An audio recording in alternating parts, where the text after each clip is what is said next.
Assalamualaikum warahmatullahi wabarakatuh. Apa kabar anak-anak? Kita kembali ke pertemuan selanjutnya pada pelajaran PKN di kelas 9. Kali ini kita memasuki bab kedua, yaitu tentang pembukaan Undang-Undang Dasar 1945. Sebelum kita masuk ke dalam pokok pikiran yang terdapat dalam pembukaan UUD 1945, kita akan sedikit membahas tentang apa itu Undang-Undang Dasar 1945.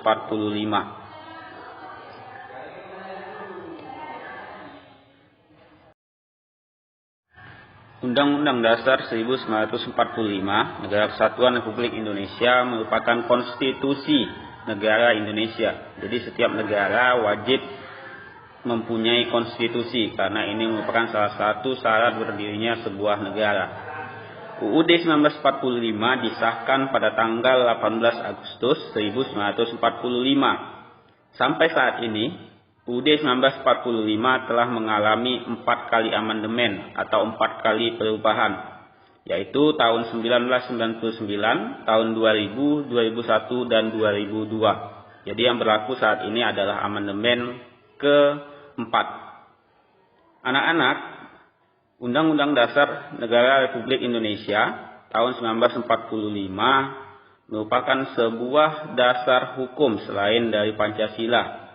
Jadi, ketika ada undang-undang yang bertentangan dengan UUD 1945, maka yang berlaku adalah UUD 1945.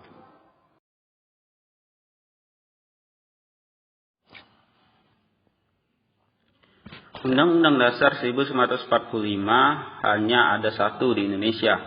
Maka pada bagian pembukaan UUD 1945 berisi pokok-pokok pikiran atau juga cita-cita bangsa Indonesia dan tidak dapat diganggu-gugat ataupun dirubah.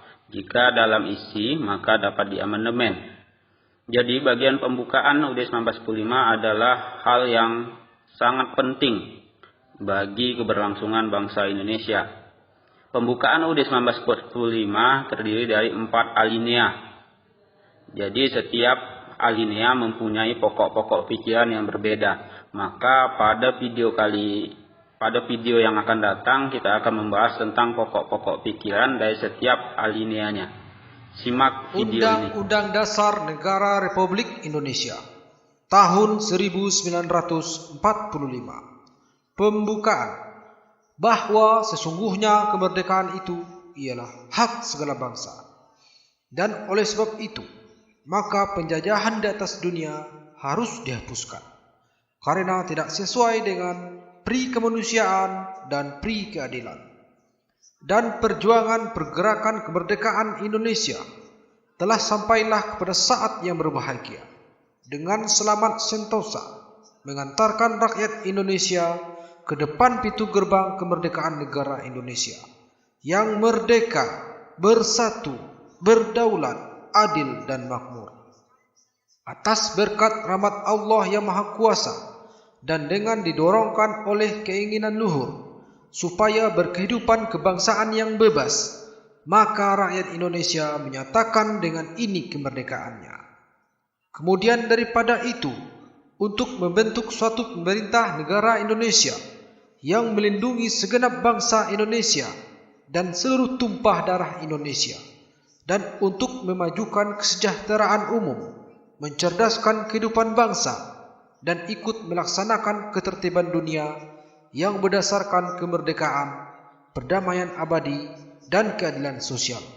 Maka disusunlah kemerdekaan kebangsaan Indonesia itu dalam suatu Undang-Undang Dasar Negara Indonesia yang terbentuk dalam suatu susunan negara Republik Indonesia yang berkedaulatan rakyat dengan berdasarkan kepada ketuhanan yang Maha Esa, kemanusiaan yang adil dan beradab, persatuan Indonesia, dan kerakyatan yang dipimpin oleh hikmat kebijaksanaan dalam permusyawaratan perwakilan, serta dengan mewujudkan suatu keadilan sosial bagi seluruh rakyat Indonesia.